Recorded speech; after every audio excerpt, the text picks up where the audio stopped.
시편 128편 1절로 6절까지의 말씀 봉독합니다.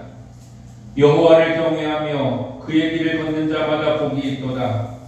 내가 내 손이 수고한 대로 먹을 것이라. 내가 복되고 형통하리로다. 내 집 안방에 있는 내 아내는 결실한 포도나무 같으며 내 식탁에 둘러 앉은 자식들은 어린 감람나무 같으리로다. 여호와를 경외하는 자는 이같이 복을 얻으리로다. 여호와께서 시온에서 내게 복을 주실지어다.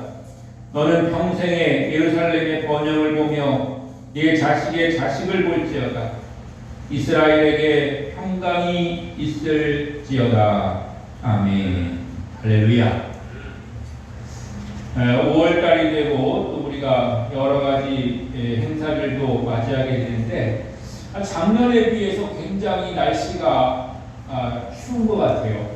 작년에는 뭐 봄도 없다 이렇게 싶을 정도로 갑자기 더워져가지고 힘들었던 것 같은데 올해는 봄이 아직도 안 왔나 싶을 정도로 그렇게 쌀쌀한 날씨가 이어지고 있는 것 같습니다.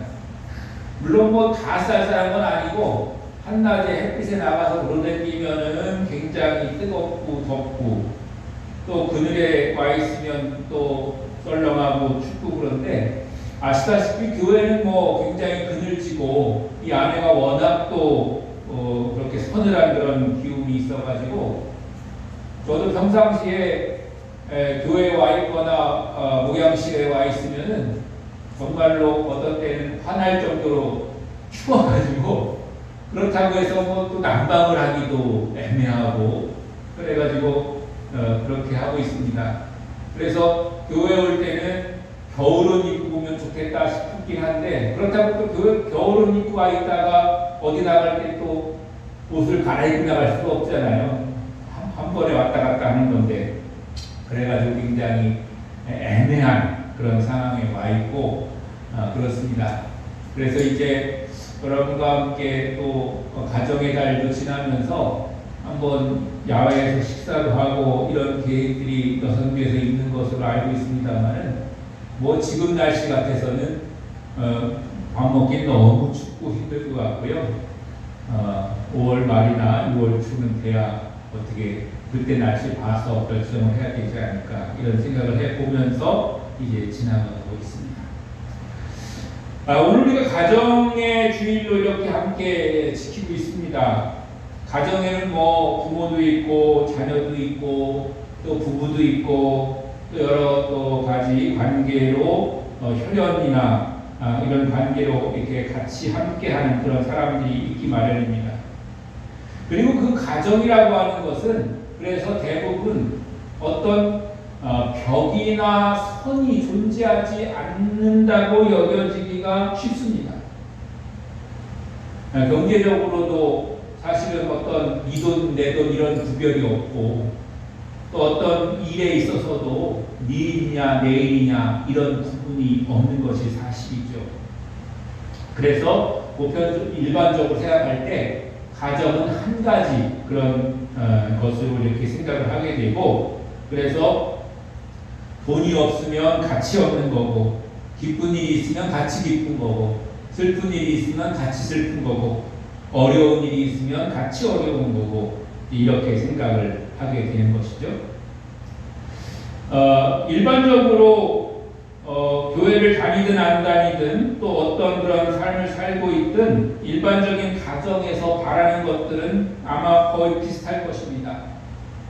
모든 가정들이 대부분 다 가족의 건강을 바라는 그런 마음이 있을 것이에요. 그리고 돈 많이 벌기를 바라는 그런 마음들이 있을 것입니다. 또 그 중에 한 가지는 자녀들이 잘 되기를 그렇게 바라는 그런 마음들이 있을 것입니다. 뭐 그 외에도 여러 가지가 있겠지만은 일반적인 가정이든 아니면 교회 다니는 가정이든 어쨌든 이런 뭐 바람들이 있는 것은 공통적인 그런 마음들입니다. 또 그렇게 되기를 바람으로 인해서 그 가정이 더욱더 또 잘 되기도 하는 것입니다. 건강을 위해서 우리가 조심하기도 하고 돈을 많이 벌기 위해서 열심히 일하기도 하고 또 자녀들이 잘 되기를 위해서 애쓰고 노력하기도 그렇게 하게 되는데, 그러나 교회에 다니는 사람들, 하나님을 믿는 사람들, 성경을 아는 사람들은 똑같은 이런 바람을 가지고 있다고 하더라도 그것을 바라는 그런 마음의 태도, 이런 것들은 조금 달라야 하지 않을까 하는 것입니다. 그래서 오늘 성경이 가정에 주시는 복이 있다고 그렇게 말씀을 하시면서 우리에게 말씀하시는 것을 보면 우리가 어떤 마음을 또 어떤 그런 복을 우리가 구해야 할지를 말씀해 주고 계신데, 첫 번째로는 하나님이 주시는 복은 내 손이 수고한 대로 먹을 것이다 라고 하는 그런 복을 말씀하셨어요. 하나님이 그냥 하늘에서 뚝 떨어지는 그런 어떤 행운을 주시겠다고 그렇게 말씀하신 게 아니라 내 손이 수고한 대로 먹을 것이다 이렇게 말씀하셨어요. 아니 그러면은 내가 애쓰고 수고해서 벌어먹는 게 그게 하나님의 복이냐 이렇게 우리가 말할 수가 있는데, 그러나 여러분 조금 더 깊이 생각해 보면 내가 수고한 만큼 얻게 되는 것조차도 내 마음대로 안 될 때가 있는 것을 여러분들이 아마 경험하셨을 거예요. 애쓰고 수고하고 노력했는데 내가 돌아오는 것이 아무것도 없는 그런 경우가 있고, 오히려 그것으로 인해서 내 몸이 상하고 또 여러 가지 어려움의 그런 일을 당하는 그런 경우도 우리가 있는 것을 보게 될 것입니다. 그러므로 사실은 내 손이 수고한 만큼만 내가 가질 수 있고 그만큼만 내가 가져서 활용할 수 있다고 하는 것만 해도 우리에게는 복이고, 그렇게 해주시는 것, 그것이 하나님의 은혜인 줄로 믿습니다. 요즘은 젊은 사람이 직장 구하기도 힘들다고 그러잖아요. 일할 수 있는 것이 행복한 것이라고 그러잖아요. 그런 것처럼 우리가 일할 수 있는 것이 행복이고 일할 수 있는 것이 복이라고 하는 것입니다. 더 나아가서 오늘 성경 말씀이 우리에게 내 손이 수고한 대로 먹을 것이다 이렇게 말씀하시는 것은 그 속에는 어떤 의미가 포함되어 있냐면, 그 일을 하는 그 일이 고역이 아니고 기쁨의 일이 되게 하시겠다고 하는 거예요.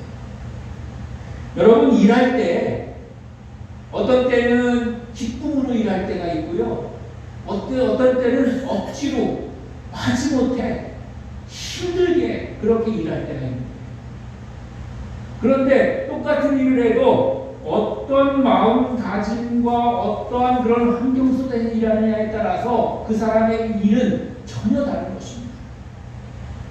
정말 기쁨으로 일을 하고 즐거움으로 일을 하면 시간도 금방 가고 그 하는 일에 보람을 느끼고, 그렇게 기쁘게 일하고 보람된 일을 했는데 돈까지 생기면 어마어마하게 행복하고 좋은 거죠.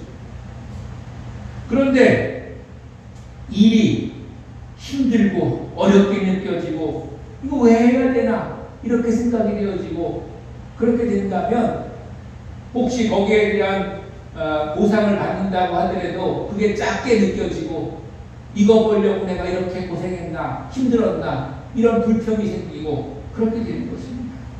그러므로 수고한 대로 기쁨으로 일하고 우리가 먹고 살아가게 되는 것이 하나님의 복인 줄로 믿습니다. 여러분 이런 하나님의 복을 누리시기를 주님의 이름으로 간절히 축원합니다. 또 그래서 그 복으로 말미암아 형통하리라고 말씀하십니다. 형통이 무엇입니까? 막히는 거 없이 잘 뚫고 나가는 거예요. 만약에 여러분이 길을 가는데 누가 여러분의 길을 가로막고 못 가게 하면 어떻습니까?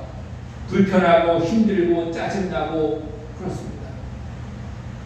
그런데 우리의 가는 길에 막힘이 없고 우리의 가는 길이 수월하면 그것이 기쁨이고 행복이고 축복인 것이죠.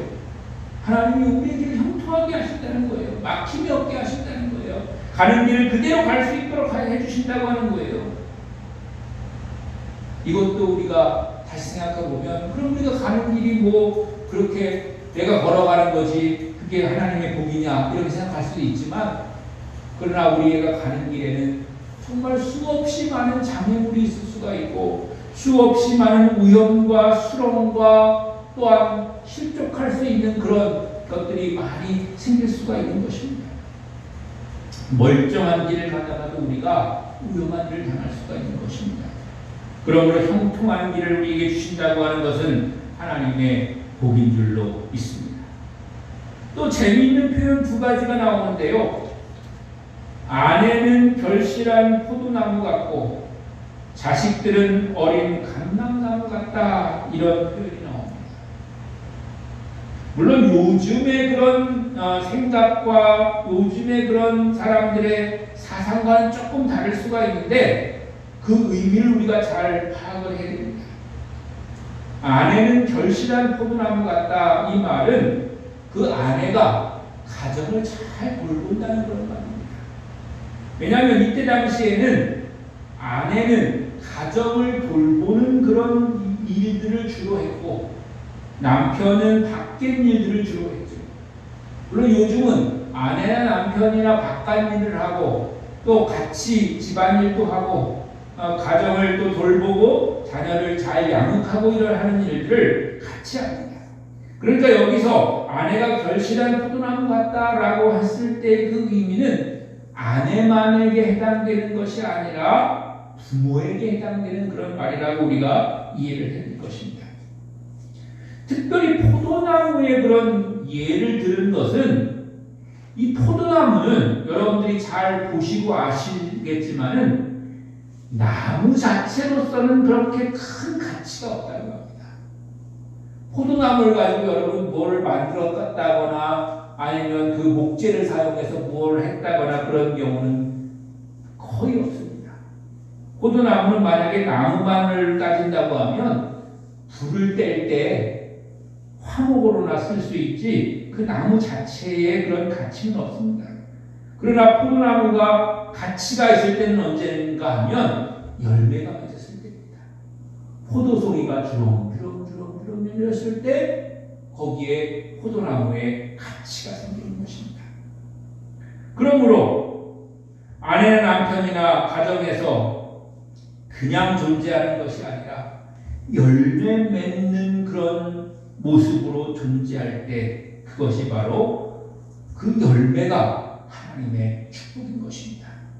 사랑하는 성도 여러분, 여러분들이 가정에서 합당한 열매를 맺는 축복을 받으시기를 주님의 이름으로 간절히 축원합니다. 그래서 우리가 가정 안에서 열매 맺는 그런 삶을 살아간다면 그 자체로서 가치를 가지게 될 것이고 그 열매가 바로 하나님의 축복이 되는 것입니다. 그 열매라고 하는 것이 아까 처음에 말씀드린 것처럼 기쁨으로 일하고 거기에 주시는 그런 열매를 얻는 것이 될 수도 있고 형통한 복을 받는 것이 될 수도 있고 여러 가지 그런 것들이 있을 수가 있습니다. 뭐 꼭 한 가지로만 딱 정해서 말할 수가 없는 것이기 때문에 누구는 잘하고 누구는 못한다 이렇게 비교해서 평가하는 것이 아닙니다. 그가 할 수 있는 그런 일들을 최선을 다해서 잘 해냈을 때 우리는 그것을 열매 맺는 그런 모습이다, 삶이다, 이렇게 이야기를 하게 되는 것이죠. 또 한 가지, 자식들은 어린 감람나무 같다, 이렇게 이 표현을 했는데요.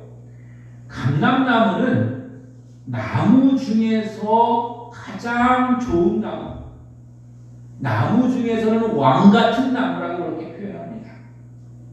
그래서 성경이 쓰여질 당시 그 지역에서는 이 감람나무가 성전의 출입구를 만드는 그런 제목으로 쓰였습니다.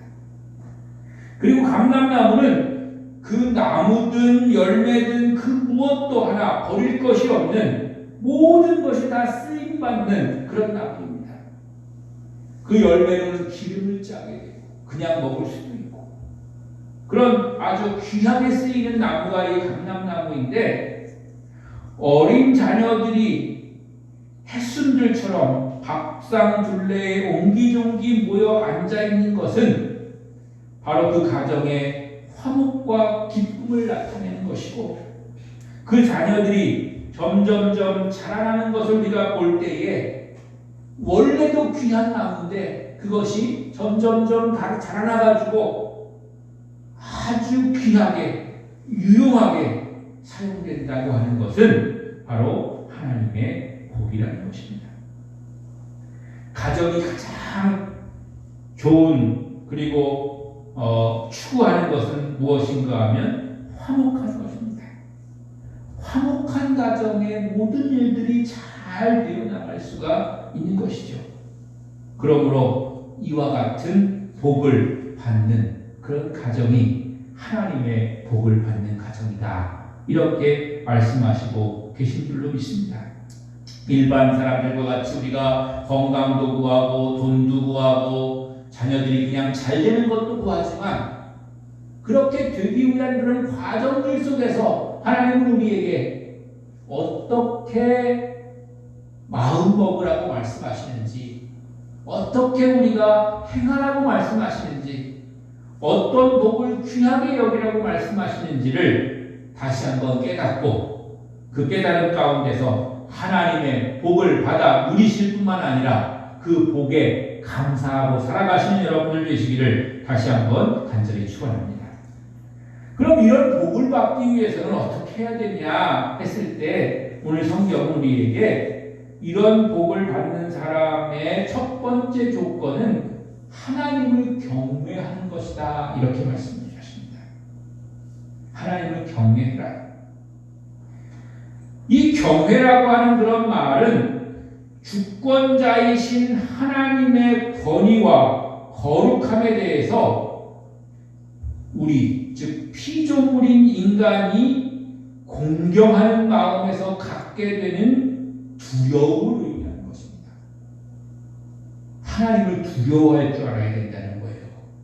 근데 두려워할 줄 안다는 마음이 무서워해라, 벌벌 떨어라, 피해 다녀라 이런 말이 아니라 하나님의 거룩함과 그 권위 너무나도 기쁘고 감사하고 가까이 하고 싶고 그런데 그냥 막대하는 그런 관계가 아니라 조심스러운 관계, 두려워해야 될 관계, 그런 관계라는 거예요.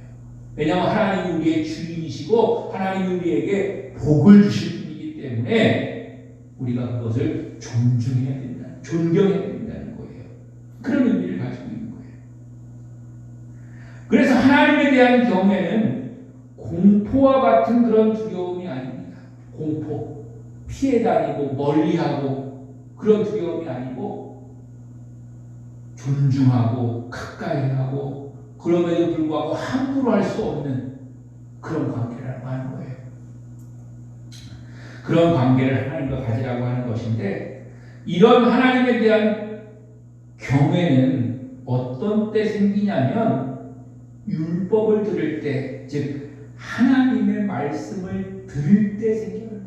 들을 때. 한번 찾아보시겠습니다. 신명기 4장 10절입니다. 오늘 몇 가지 성경만 좀 찾아보려고 합니다. 신명기 4장 10절.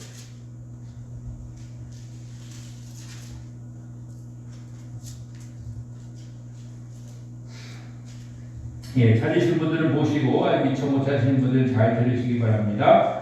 내가 호렙산에서 내 하나님 여호와 앞에 섰던 날에 여호와께서 내게 이르시기를 나에게 백성을 모으라. 내가 그들에게 내 말을 들려주어 그들이 세상에 사는 날 동안 나를 경외함으로 배우게 하며 그 자녀들에게 가르치게 하리라 하시매. 아멘. 하나님의 말을 들려줄 때 그때 하나님을 경외하는 그런 마음이 생긴다는 것이죠. 또 한 가지는 우리가 잘 아는 말씀이지만 여호와를 경외하는 것이 바로 지식의 근본이다 이렇게 말씀하시죠. 잠언서 1장 7절과 시편 111편 10절에 보면 여호와를 경외하는 것이 지식의 근본이다. 바로 지식의 근본된 여호와의 경외함. 우리가 여호와를 경외할 때 우리에게 지식이 생긴다는 거예요. 또 한 가지는 성경은 여호와를 경외하는 것이 바로 생명의 샘이다 이렇게 말씀하고 계십니다. 찾아보죠. 잠언 14장 27절입니다.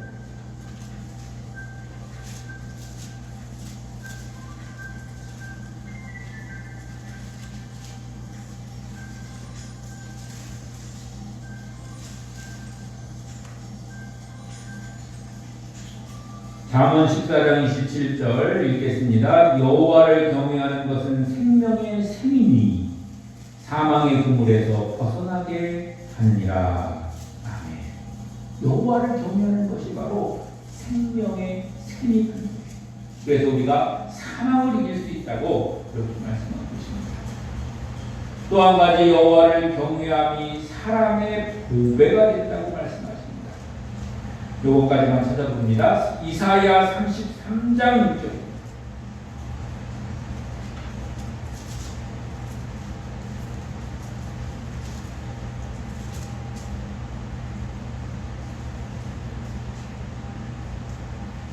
이사야 33장 6절. 내 시대에 평안함이 있으며 구원과 지혜와 식이 풍성할 것이니 여호와를 경외함이 내 보배니라. 아멘. 이렇게 하나님을 경외함을 통해서 우리에게 주시는 그런 것들이 있음을 우리가 알 수가 있고, 또 이 밖에도 하나님을 경외하는 사람은 하나님의 이름을 높이게 되고 하나님은 그런 사람에게 긍휼을 베푸신다고 말씀하십니다. 또 하나님을 경외하는 사람은 하나님의 거룩을 온전히 이루는 그런 삶을 살 수 있게 된다고 그렇게 우리에게 말씀하고 있습니다. 그러므로 하나님을 경외하는 그런 삶을 사는 사람, 또 그 길을 걷는 사람, 이런 사람에게는 하나님이 복을 주시는데, 그 하나님의 복이 가정 가운데 임할 때에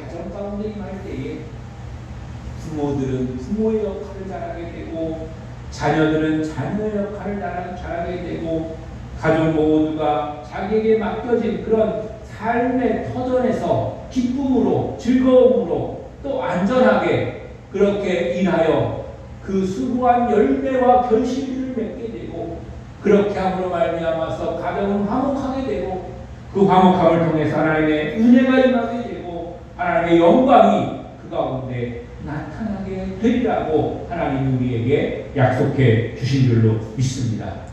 사랑하는 성도 여러분, 오늘 가정의 주일을 맞이하면서 여러분의 가정이 정말 화목하고 기쁨이 넘치며 모든 결실과 은혜와 평강과 형통함이 넘치시기를 주님의 이름으로 간절히 축원합니다. 그렇게 되기 위해서 여러분의 마음 가운데서부터 하나님을 경외함이 차고 넘치고 하나님을 높이고 하나님을 존중하고 사랑하고 하나님을 또한 기쁨으로 여기고 보배로 여기고 생명의 샘으로 여기고 지식의 근본으로 여기므로 말미암아 하나님께서 주시는 그 놀라운 복을 받아 누리는 여러분 모두와 여러분 가정이 되시기를 주님의 이름으로 다시 한번 간절히 축원합니다.